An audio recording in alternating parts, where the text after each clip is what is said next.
Piles are haemorrhoids అనేది మనకి గుదద్వారంలో వచ్చే ఛాన్సెస్ ఉంటాయి. దాంట్లో మనకి బ్లీడింగ్ అయ్యే ఛాన్సెస్ ఉంటది.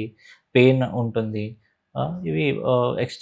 ఇవి ప్రొలాప్స్ అయ్యి మనకి బయటికి కనిపిస్తూ ఉంటాయి. దానికి మనము నెగ్లెక్ట్ చేయొద్దు.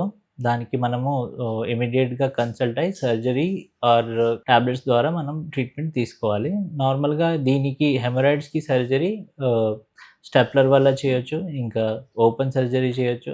ఇంకా లేజర్ కూడా చేయొచ్చు. ఇంకా రకరకాల సర్జరీస్ ఉన్నాయి. అది ఏది బెస్ట్ అనేది మీరు సర్జన్‌ని మీట్ అయ్యాక మీరు తెలుసుకోవచ్చు. దాని తర్వాత ఫీజర్ అనేది మన గుదద్వారంలో యాంటీరియర్ ఆర్ పోస్టీరియర్ మనకి చిన్న స్లిట్ లాగా అయితుంటుంది. దానికి మళ్ళీ స్కిన్ ట్యాగ్ కూడా ఉంటుంది. అది సెంటినల్ పైల్ అంటాం మనం. దానికి మనము టాబ్లెట్స్ ఇంకా ఆయింట్మెంట్స్, సిరప్స్ వాడి మనము ట్రీట్మెంట్ తీసుకోవచ్చు. కొంచెం రిలీఫ్ ఉంటుంది. ఒకవేళ దాని వల్ల రిలీవ్ అవ్వకుంటే మనము ఫిజియోరెక్టమీ విత్ లాటరల్ స్పింక్టరోటమీ అని సర్జరీ చేస్తాం. అది కూడా మనము లేజర్ ద్వారా చేయొచ్చు. నార్మల్ ఓపెన్ సర్జరీ కూడా చేయొచ్చు. నార్మల్‌గా ఈ ఫిస్టులా ఇవి చాలామందికి కాన్‌స్టిపేషన్ అయ్యే ఛాన్సెస్ ఉంటాయి. కాన్‌స్టిపేషన్ నుండి ఈ డిసీజెస్ వచ్చే ఛాన్సెస్ ఉంటాయి.